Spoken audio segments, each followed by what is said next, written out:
Dans cette deuxième partie de la même manipulation, nous allons passer à calculer l'impédance et le déphasage relatif à un circuit RC. Notre circuit se compose des éléments suivants. Nous aurons besoin d'un générateur basse fréquence, d'une capacité, en plus d'une résistance. Alors là, j'ai mon montage. Le canal 1, je vais le brancher entre le générateur basse fréquence et la capacité. Le canal 2, pour mesurer bien sûr la tension relative, ou plutôt délivrée par le GBF. Et le canal 2, je vais le brancher entre la capacité et la résistance pour mesurer en quelque sorte la valeur de la tension UR. L'impédance du circuit RC, elle est égale à UM sur IM. Alors UM, c'est la tension que délivre le GBF ainsi que le courant qui circule dans le circuit. Puisque le circuit ici il est monté en série, j'aurai le même courant IM partout dans le circuit. Alors, UM, à la limite, je peux le mesurer via l'oscilloscope. Alors, il faut savoir que l'oscilloscope ne donne que des tensions, on peut ne mesure que des tensions. Comment je vais faire pour mesurer la valeur de IM? Alors, le schéma, il est très simple. Puisque IM est le même partout dans le circuit, j'aurai besoin tout simplement d'utiliser un dispositif qui est linéaire dans la relation U, elle est égale à R fois I. Alors, qu'est-ce que je vais faire? Je vais, au lieu de visualiser U, je visualise l'image de U qui est égale à I. À savoir que I, dans un premier temps, elle est égale à U sur R au niveau de la résistance.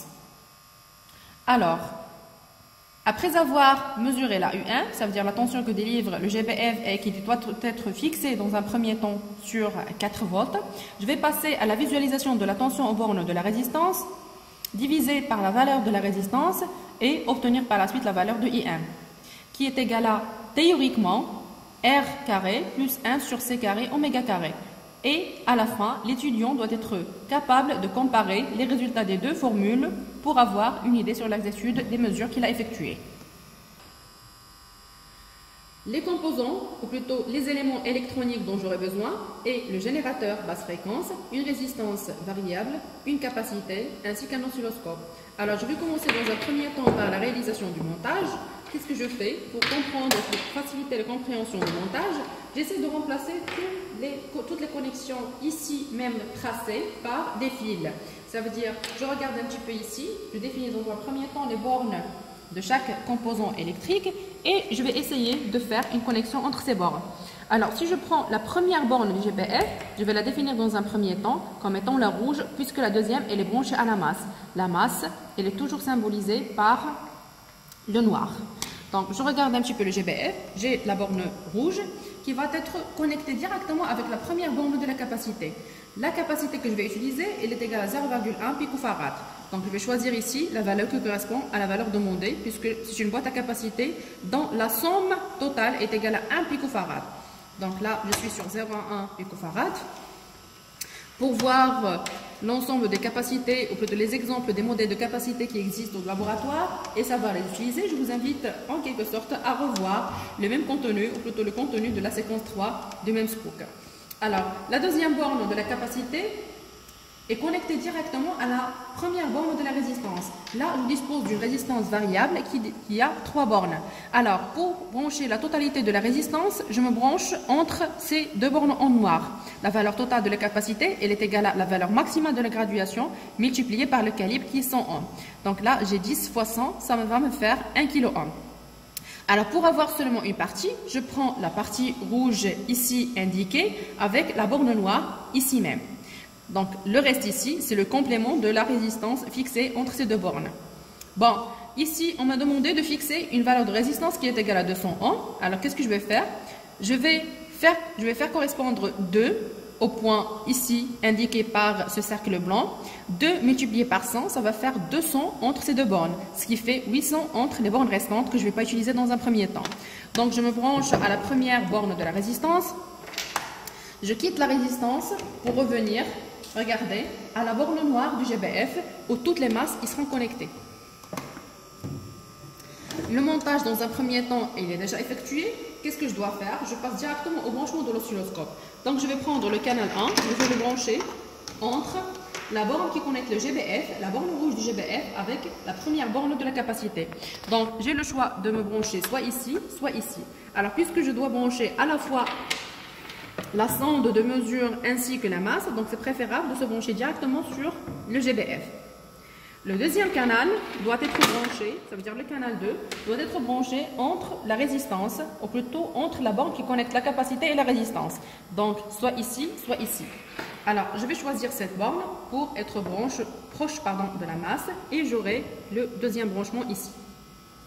Alors, l'objectif de cette deuxième manipulation, c'est de calculer dans un premier temps l'impédance. Alors, l'impédance, elle est égale à UM sur IM. UM, je connais déjà la valeur, elle est égale à 4 volts. Qu'est-ce qu'il me reste? C'est le calcul de IM. Donc, je vais commencer par mesurer la valeur maximale de UR. Alors, UR, il est visualisé sur le canal 2. Donc, je vais passer directement au canal 2. Là, j'ai une idée sur la tension aux bornes de la résistance. Je vais essayer d'augmenter, ou plutôt de diminuer le calibre pour avoir plus de visibilité au niveau de la lecture. Donc, si je mesure la valeur maximale de la tension ici présente, donc j'aurai à peu près 1. Chaque grande gradation, elle est égale à 0,2. Chaque petite gradation, elle est égale à 0,04 si je prends 0,2 et que je la divise par 5. Ce qui fait ici que j'aurai 4 petites gradations, ce qui fait 0,04 multiplié par 4. Je vais obtenir 0,16, d'accord, plus la valeur indiquée par la grande gradation qui est égale à 0,2. Alors, la valeur maximale de la tension UR, elle est égale à 0,36 volts.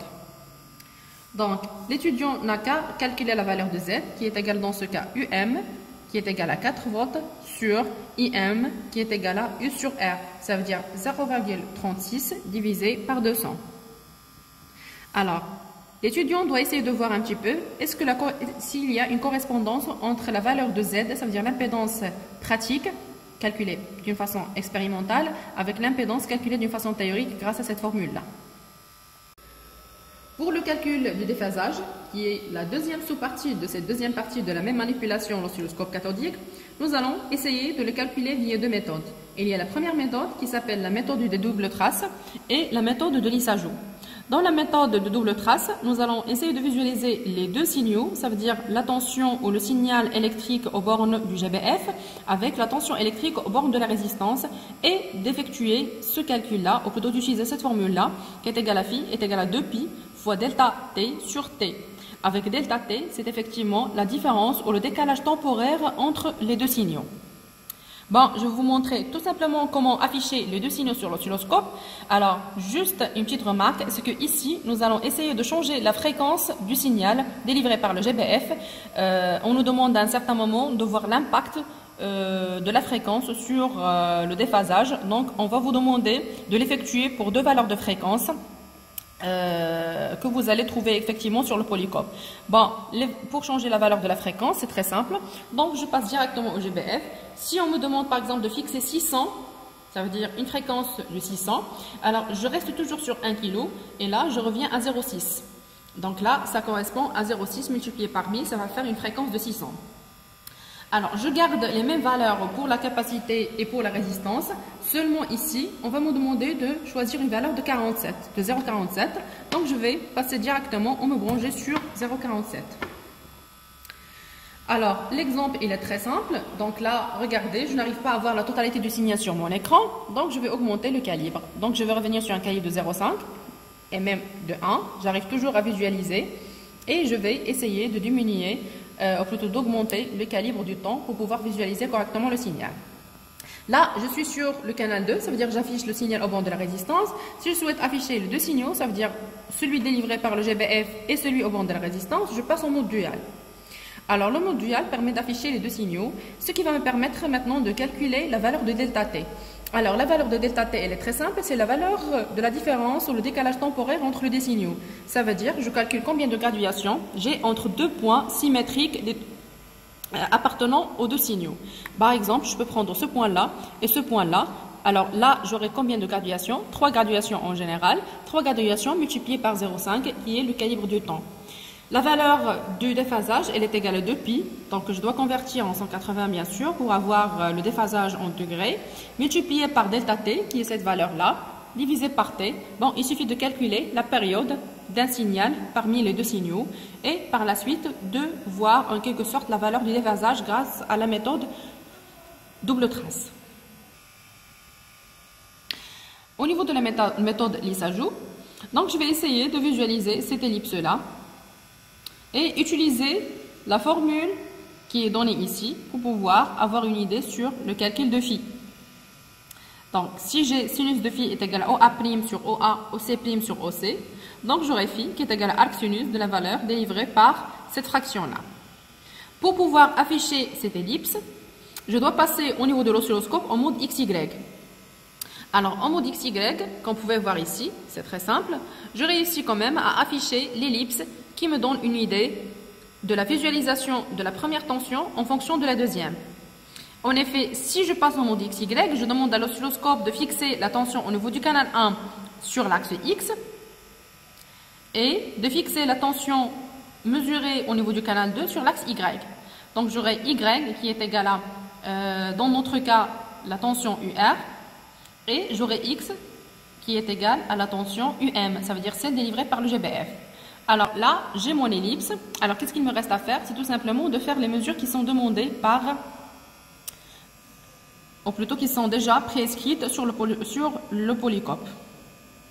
À la fin, l'étudiant doit être capable de comparer la valeur du déphasage obtenu via la méthode Lissajou et le déphasage obtenu via la méthode double trace et voir effectivement est-ce que ça correspond à la valeur théorique calculée via la formule donnée par le même polycope. Et maintenant, nous arrivons à la fin de cette première, ou plutôt cette deuxième manipulation des travaux pratiques en électromagnétisme dans le vide. Je vous souhaite bon courage pour la suite.